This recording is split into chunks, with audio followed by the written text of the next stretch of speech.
Alright, well first of all, why did I want to build a ski bike in a week? Well, it was the weekend before a big trip to Lake Tahoe, where we were going to ski.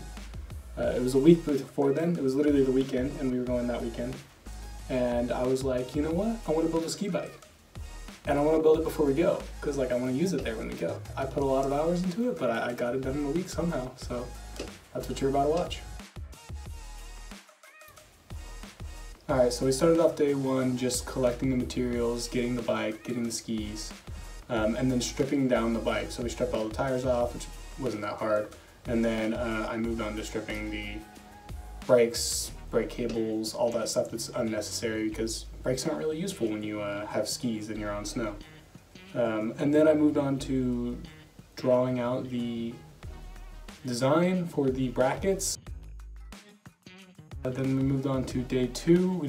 I used this super strut to build the brackets. Started off by cutting the angles that I got from the drawing that I did. That's the reason I drew it really, is so that I could just look at what the angle measurements are on the drawing and then just transfer them over, because there was a lot of math I didn't want to do, and so just draw it out. It works out. Then I cut those off with the angle grinder and finished off the edges with the stationary grinder.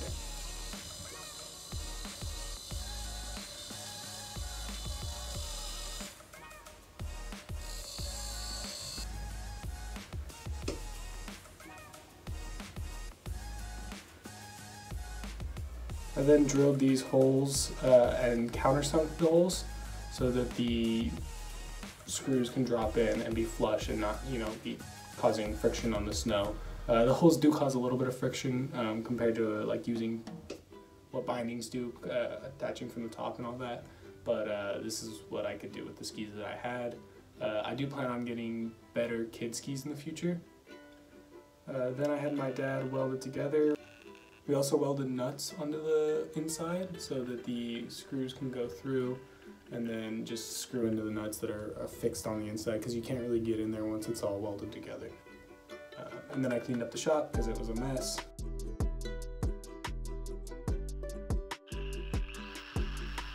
Then I ground down all the welds just to pretty them up a little bit. You can see the before and after here. And then they're both done. And these things are pretty strong and durable. I have full confidence that these aren't going to fall apart. These are the holes, and they line up to the holes I drilled in the skis. And then here is where you can see those nuts that we welded to the inside.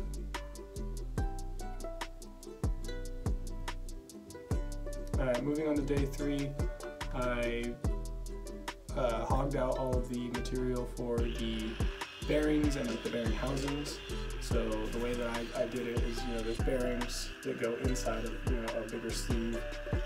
And for the front, I just took the housing off of a wheelbarrow tire. I just cut it out of there and ground it all down.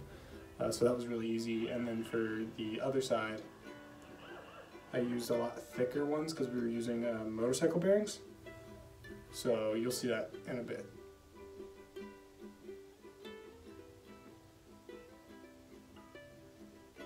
So day four is when I was working on the bigger hole, just grinding it out. It took a lot of grinding for both of these, and then just using some round bit to go around. It was kind of hard to use, but I got there in the end. It took some time.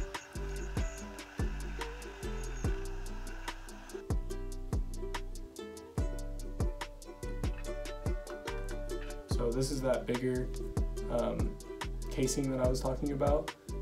I did grind out the threads to a certain point so that the bearings could pop down and sit on those threads so that they can be pressured in. I think I also had a spacer on the inside so it's not fully just pressuring on the threads, but they fit in there really well, and I was actually very happy with how this turned out. It took me a really while to find just something that worked for that. Just going around hardware stores picking up random things and being like, well, this might work, and this doesn't fit at all, and all these things, and then it was just kind of a mess. So this is my final front axle situation. Then I gave the entire bike a paint job, and as well as the brackets, and just painting those brackets really made them feel kind of finished and done and almost product-like. It was very satisfying.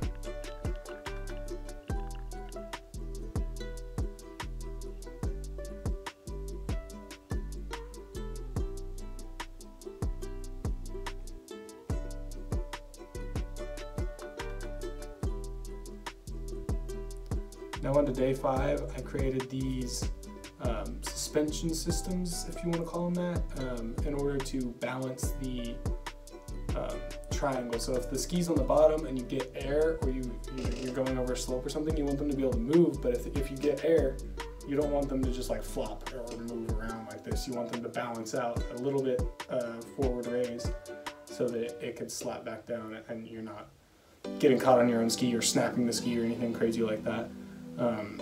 So what these rubbers did was just move them. I would do it differently for the front one. I only used one rubber, it's a bike tire, by the way, cut. And I only used one so that it was kind of like it would over compensate and then it would slap down really hard, which it worked out, but if I were to do it again, I would do a double system like I did in the back. Then we drilled a hole in what I was going to use for the rear axle.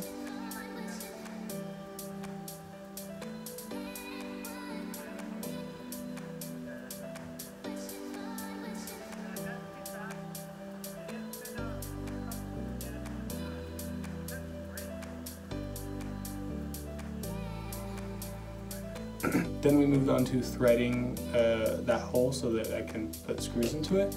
I say we because me and my dad did this part. He helped me out with it and it was very helpful. And before we move on to the next day, a slight break for Corgi.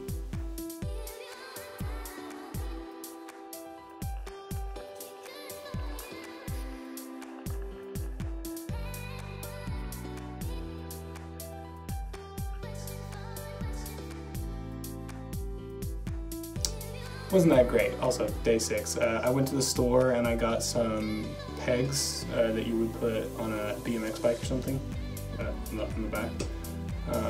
And instead of having pedals, I removed the pedals and I was going to put these on. And how I did that was I cut a piece of rubber, put it in there. I didn't want to destroy the threads because there's like big threads in there.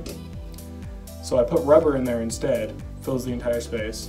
And then I made it slightly bigger than the width of the bike, I guess. And so whenever the bolt that goes all the way through all of them, everything, the middle, the pegs, all of it, it compresses and then it creates that, it makes the rubber squish and then push out. So it really pushes on those threads. It was super stable, almost perfect. I kind of stole this from, if you've ever seen like a Dremel has like little sanding bits, it's like that. It kind of has the sanding bits goes on and then you tighten it down and the rubber expands and pushes and holds it in place. It's a very firm grip and it worked really well. And then there we go. It was pretty much done. I just had to mount the skis up and then I was ready to hit the slopes.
Shout out to this guy. He was working the lift line on the Bunny Hill, and he apparently had been teaching people how to use ski bikes before he came here and did this job. So he gave me pointers, and honestly, I don't think I would have done the stuff in the next clip, few clips at least, without his help. So I went back at lunch and I let him try it out, and he was just stoked. He was just a cool guy overall, so thanks for that.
Honestly, the thing worked really well throughout the week, but I did break it here.